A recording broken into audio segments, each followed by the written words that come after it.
ఓం శాంతి. ఈరోజు మురళి డేట్ 2/6/2025.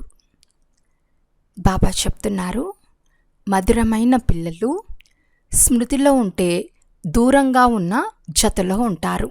స్మృతి ద్వారా జతలో ఉన్న అనుభవం కలుగుతుంది. అంతేకాక వికర్మలు కూడా వినాశనమవుతాయి. ఈరోజు ప్రశ్న: దూరదేశస్థులైన తండ్రి పిల్లలను దూరదృష్టి గలవారిగా తయారు చేసేందుకు ఏ జ్ఞానంను ఇస్తారు?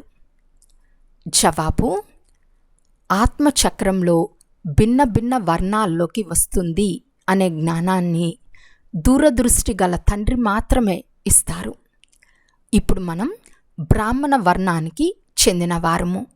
ఇంతకుముందు జ్ఞానం లేనప్పుడు శూద్ర వర్ణానికి చెందినవారిగా, అంతకంటే ముందు వైష్ణవర్ణానికి చెందిన వారమని మీరు తెలుసుకున్నారు. దూరదేశంలో నివసించే తండ్రి వచ్చి ఈ దూరదృష్టి గలవారిగా అయ్యేందుకు కావాల్సిన పూర్తి జ్ఞానాన్ని పిల్లలకు ఇస్తారు. పాట: ఎవరి ప్రియతముని చెతలో ఉన్నారో. ఓం శాంతి. ఎవరైతే జ్ఞానసాగరుని చెతలో ఉంటారో వారిపై జ్ఞాన వర్షం కురుస్తుంది. మీరు తండ్రి చెతలో ఉన్నారు కదా. భలే, విదేశాల్లో ఉన్నా ఎక్కడ ఉన్నా జతలోనే ఉన్నామని గుర్తుంచుకుంటారు కదా. ఏ పిల్లలైతే స్మృతిలో ఉంటారో వారు సదా జతలో ఉన్నట్లే. స్మృతిలో ఉండటం వలన జతలో ఉంటారు. అంతేకాక వికర్మలు కూడా వినాశనమవుతాయి. అప్పుడు వికర్మజీత్ శకం ప్రారంభమవుతుంది. తర్వాత రావణ రాజ్యమైనప్పుడు రాజా విక్రముని శకమని అంటారు. అదేమో వికర్మజీత్, ఇదేమో వికర్మ శకం. ఇప్పుడు మీరు వికర్మజీతులుగా అవుతున్నారు. తర్వాత మీరు వికర్మలుగా అవుతారు. ఈ సమయంలో అందరూ అతి వికర్ములుగా ఉన్నారు. ఎవరికీ తమ ధర్మం గురించి తెలియదు. ఈరోజు బాబా పిల్లలను ఒక చిన్న ప్రశ్న అడుగుతున్నారు. సత్యుగంలోని దేవతలకు మేము ఆది సనాతన దేవీ దేవతా ధర్మస్థులమని తెలిసి ఉంటుందా? ఎలాగైతే మీరు మేము హిందూ ధర్మానికి చెందిన వారమని, కొందరు మేము క్రిస్టియన్ ధర్మస్థులమని అంటారు.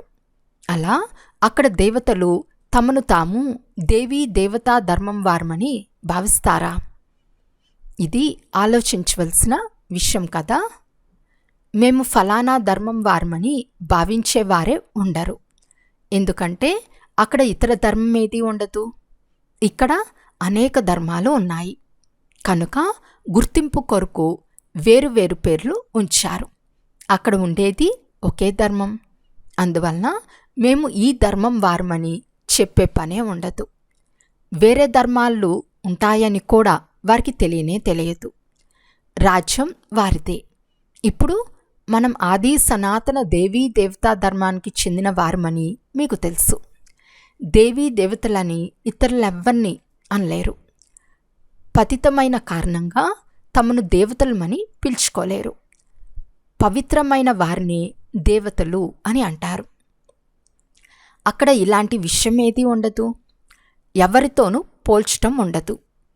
ఇప్పుడు మీరు సంగం యుగంలో ఉన్నారు. ఆది సనాతన దేవీ దేవతా ధర్మం మళ్ళీ స్థాపన అవుతూ ఉందని మీకు తెలుసు.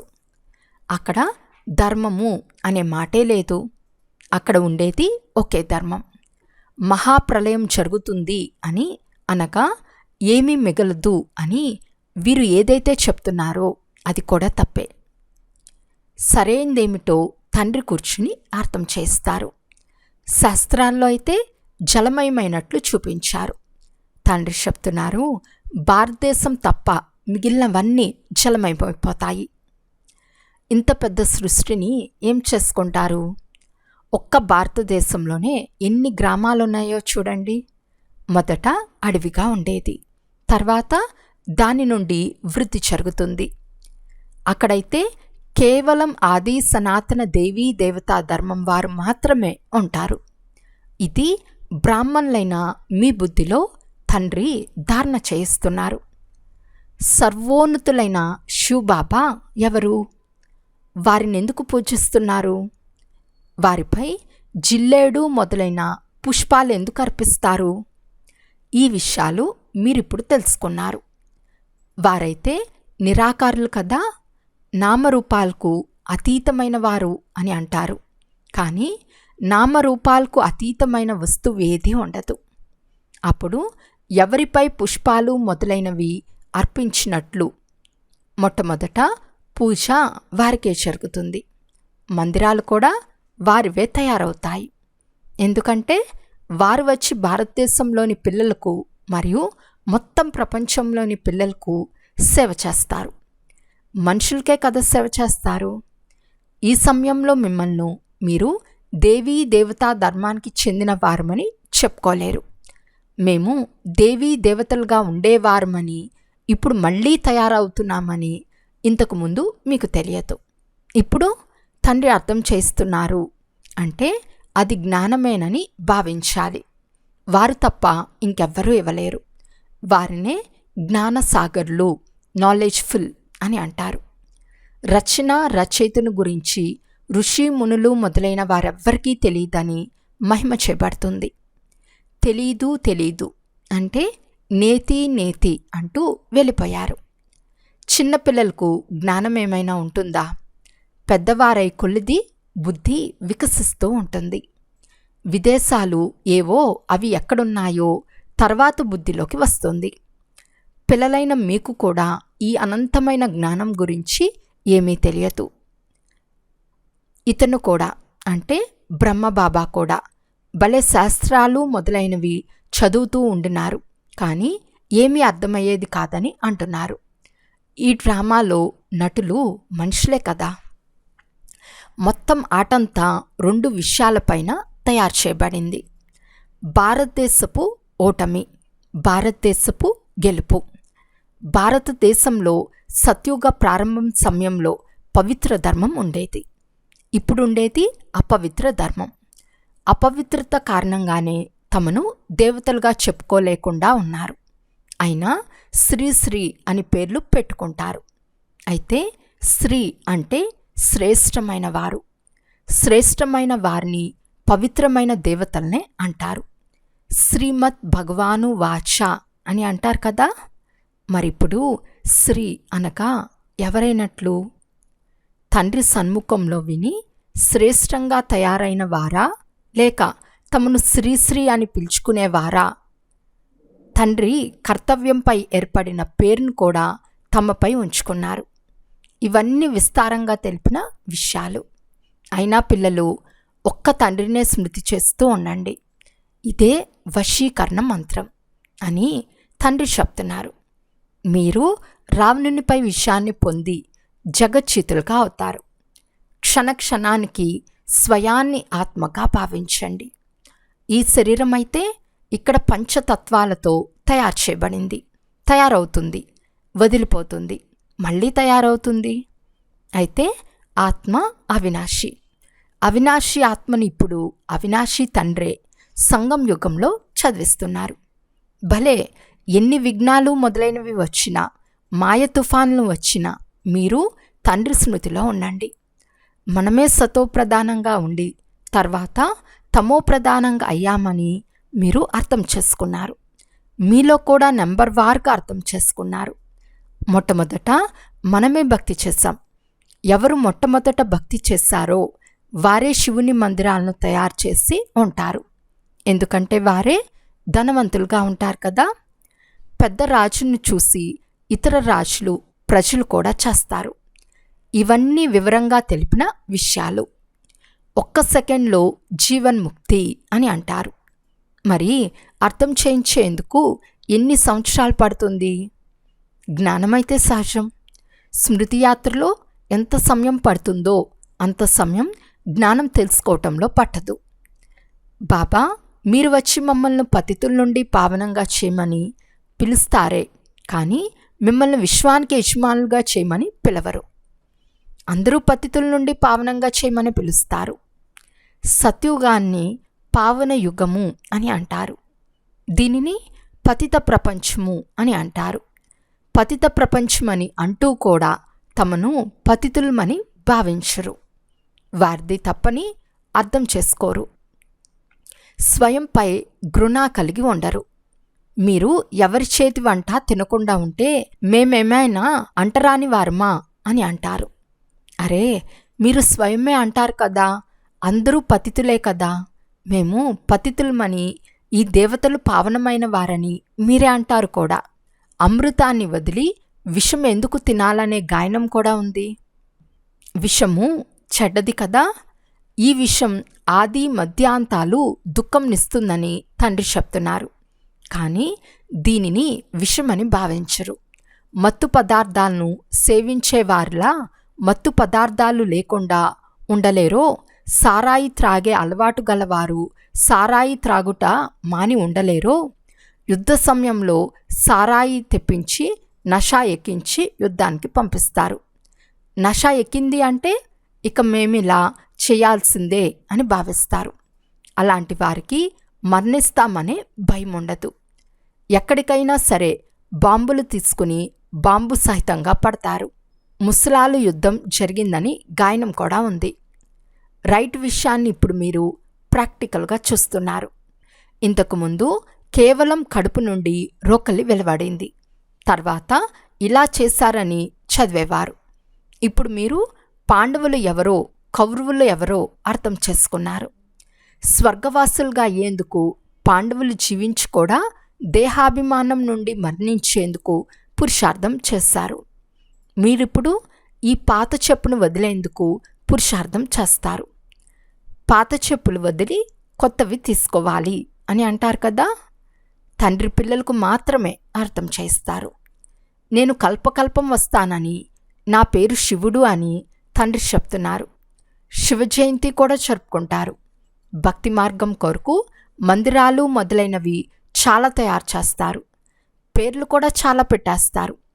దేవీలకు కూడా అలాంటి పేర్లు ఉంచేస్తారు. ఈ సమయంలో మీకు పూజలు జరుగుతున్నాయి. ఎవరినైతే మనం పూజిస్తూ ఉండినామో వారే మనల్ని చదివిస్తున్నారని కూడా పిల్లలైన మీరు మాత్రమే అర్థం చేసుకున్నారు. ఏ లక్ష్మీనారాయణులైతే మనం పూజారులుగా ఉండినామో స్వయం మనమే ఇప్పుడు వారిలా అవుతున్నామనే ఈ జ్ఞానం బుద్ధిలో ఉంది. స్మరణ చేస్తూ ఉండండి. ఇతరులకు కూడా వినిపించండి. ధారణ చేయలేని వారు చాలామంది ఉన్నారు. ఎక్కువగా ధారణ లేకపోయినా పర్వాలేదని బాబా అంటారు. స్మృతి చేసే ధారణ అయితే ఉంది కదా. తండ్రినే స్మృతి చేస్తూ ఉండండి. ఎవరికైతే మురళి నడిపించటం చెప్పటం రాదో వారిక్కడ కూర్చుని స్మరిస్తూ ఉండండి. ఇక్కడ ఏ బంధనాలు జంజాటాలు మొదలైనవి ఏవీ లేవు. ఇంట్లో మనవళ్ళు మనవరాళ్ళు మొదలైన వారి వాతావరణం చూసి నష అంతా ఎగిరిపోతుంది. ఇక్కడ చిత్రాలు కూడా ఉన్నాయి. ఇతరులకు అర్థం చేయించడం చాలా సహజం. వారైతే పూర్తిగా గీతను కంఠస్థం చేస్తారు. సిక్కులకు కూడా గ్రంథం కంఠస్థమై ఉంటుంది. మీరేమి కంఠస్థం చేయాలి? తండ్రిని. బాబా ఇది పూర్తిగా కొత్తదని మీరంటారు.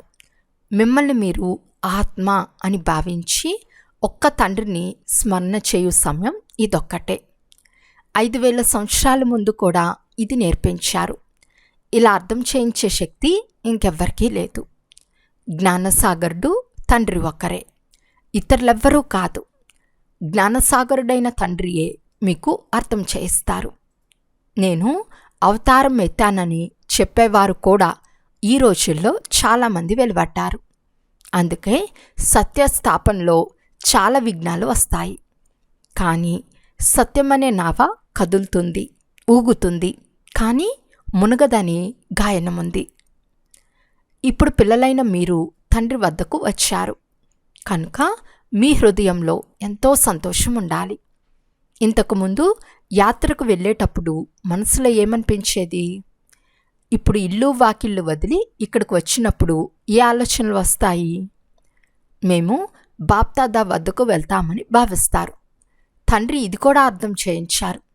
నన్ను కేవలం శివబాబా అని అంటారు. ఎవరిలో ప్రవేశించానో వారి పేరు బ్రహ్మ.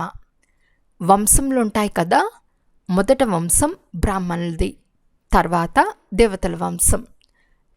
ఇప్పుడు దూరదేశస్థులైన తండ్రి పిల్లలను దూరదృష్టి గలవారిగా చేస్తున్నారు. ఆత్మ ఎలాగైతే మొత్తం చక్రంలో భిన్న భిన్న వర్ణాల్లోకి వచ్చిందో మీరు తెలుసుకున్నారు.